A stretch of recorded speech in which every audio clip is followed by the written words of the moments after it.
What's up, everybody? Gavin Jonquil.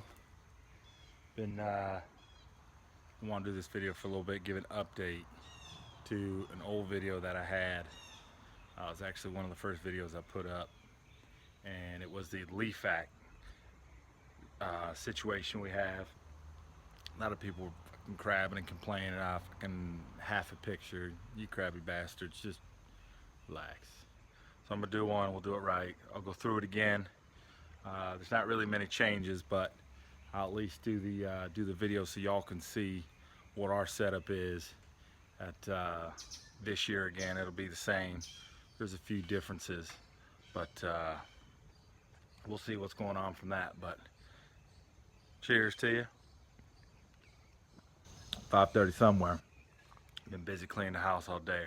House a fucking wreck. Been inside dealing with that, so want to get outside. It's a little gloomy day. Not too bad, pretty quiet, but we'll get right to it. So here we go. All right, so this is our setup. It's a 2015 Big Tex 70 SR. It's a 5x10.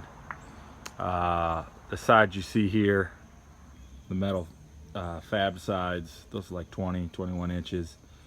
We built it up another 4 feet, so we're about 6 feet tall. So 5x10 by 6. It'll hold basically about 11 cubic yards of material. Obviously, when we're using this in the summertime for landscape jobs, moving dirt, stone, gravel, all that, so if we don't fill it with 11 cubic yards, that wouldn't be possible based on the axles that are on here. But for leaves, there's plenty of space. It does well. So 5x10, 6 feet tall, because we added the sides, built those up. The axles, it's a dual axle, 3,500 pounds, so 7,000 gross available. The trailer naked is just below 2,000, so you're about 5,000 capacity in terms of weight. These signs we have on here, we have 2 sets. We just this past week set this trailer up for leaf season, so we put our leaf removal signs on there. Good to advertise when you're doing a customer down the street. People are coming home from work, see you down there, and they're like, hey man, let me just give them a call. So that's it there. I'll work myself around the back here. And again, if y'all got any questions, just leave them in the comments below and I'll answer them as I can. So the back, clearly we're still using this trailer for a few landscape jobs. We just did one Thursday, did a dry creek bed, but there's a door that latches onto here that I have stored away that we will put on. Again, refer back to the first video and you'll see how that bastard works.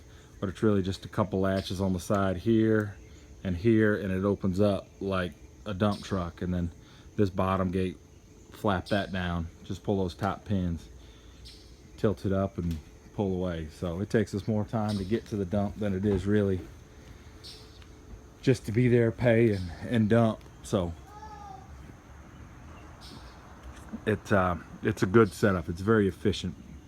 I've actually got to rebuild the side. There's some soft spots right in here. Same on the other side. I used 3/4 ply, you know, primed it, painted it, you know, just being outdoors for the last, 3 years.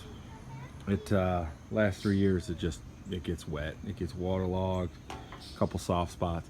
I'm not looking to rebuild it. I might sell this trailer actually, and step up and either do the same trailer with a little different setup in the back because it's got a 2-way, or I might just get a bigger trailer, either go 6x10 or 7x14. I haven't decided. So if any of y'all are interested, you like this setup, get me a call and shoot me a comment and maybe we can figure something out. But I'm here in Atlanta. Yes, baby. Can you blow this up? I'll blow it up in a second. Let me finish with this. I'm telling everybody about this trailer. So again, the sign on this side, there's also one that goes on that back door over here. When we put that back door on, we got the same sign. I always thought putting them on both sides was fine, but when you're in traffic, nobody sees what the hell you are. So when I get a lot of calls. People are like, yeah, I'm behind you at the light. I see y'all guys take care of this. Want to get a quote, what y'all's prices? So it's actually a pretty good idea. Put one on the back, because I actually get a lot more calls with the sign on the back than it is anything else.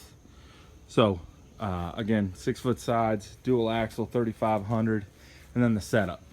I mean, this is what really everybody wants to see. So this was fab. I spent about $500. to get this bracket made right here, right? So it's just a hitch is put on the end, if y'all can see that. It's just a hitch. Instead of putting a hitch pin, we put those big clips in there. They hold up well, right? But this was custom made for this exact machine. So guy fabbed it up, put it in, bolted in. It's solid as a tank, man. That thing doesn't roll around, nothing. It's I mean, it's, I'm shaking the shit out of it. You don't even hear nothing. I mean, it's tight. So everything's bolted in, locked in there. It dumps right into the trailer there. We use this, I want to say gasket flange, right? And the reason we do this is because that covers the difference going into the box. And you can see there's a hole there. You think leaves are going to come out of it, but it won't. It's actually, I had to cut that hole a little bit bigger last year because when we set this thing up, one of the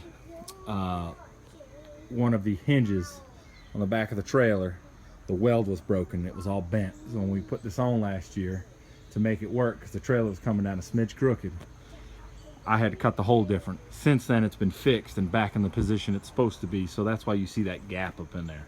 But it was originally cut, it was tight, and it wouldn't do anything. But actually that gap's kind of nice because now when you're vacuuming leaves, you can look through there and see where you are in terms of how close you are. I mean, you could see the leaves and you could see them building up. You can keep feeding it and feeding it and feeding it, and when that thing stops sucking and that thing's packed, you're done. So this setup, it's a 13 horse Billy Goat leaf vac. It's got a 8-inch hose on this custom fabbed bracket, hitch pin there. So you just pull these two pins on both sides, and that whole bracket comes right out. It's pretty cool, it's pretty easy. Again, we just added it to get it on here. Now the box, the door will open. You think, well, when you go to the dump, sorry about that. My guy put an extra notch in here, so that's the factory notch. You put an extra one in there to make it a little more shallow, but the box still opens. Plenty of clearance, no problem. And it'll come right down. So this is a great setup. I really like it. A lot of people have kind of taken the idea, or they see it at the dump and they're like, man, how the hell did you do that? Who did that for you? But it works out. So 13 horse Billy Goat. Somebody had commented not too long ago, and I don't know who it is, but hopefully you're subscribed, but you wondered how this locked into place, right? So what I did, got an extra piece of chain, got an extra clip, put an eyelet in there, and was just able to clip it there. And what's nice about this is I can get it to sit in travel just like this. So when it sits like that, a lot of guys will take it and run it all the way down the side of the trailer. For me, I didn't like doing that. It sits right here, okay? If we jackknife, it ain't gonna hit. The way this sits here, it won't hit. You'll be just fine. So we just go in, we line the curves from our customers, we roll back through, suck them all up. Again, 11 cubic yards. This machine, this Billy Goat, will mulch it down to about a 12-to-1 ratio.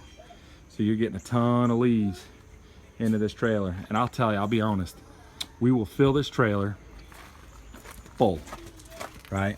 And there's a mesh tarp, I forgot to tell you guys. There is a mesh tarp that goes on top that we bungee all the way around. And it sits on top and it goes over the back door. So everything's in there tight. But when this thing fills up tight, I got a 3/4 inch piece of plywood. We'll pull the fabric back, throw that plywood on, step on it. It will take this thing dead full down to half. Okay, you fill it up again, pull this mesh back, stomp it down, you get it down to about 3/4. When it fills that third time, you're done. Time to go to the dump. You ain't getting nothing else in there. You could stomp it down, give yourself a little more room, but by the time you end up stomping it down, you're only gonna get like a couple more minutes on the hose and you're done. So you might as well just end up rolling out, unless you're about to finish the job. So anyway, that's it, guys. That's the setup on the leaf vac. For all you crabby people that were complaining about a half video, here's a full one. That's it. So any questions, leave them in the comments. If y'all ain't subscribed, get subscribed. We're gonna do a couple more good videos on the this leaf vac in action. We got one already. We did a couple massive jobs last year, And I've got a couple new customers. I know for a fact they're gonna have some loads of leaves. I mean, we're probably talking filling this thing up at least twice, 3 times on the job. So y'all be good. Get subscribed. Till next time, I'm out.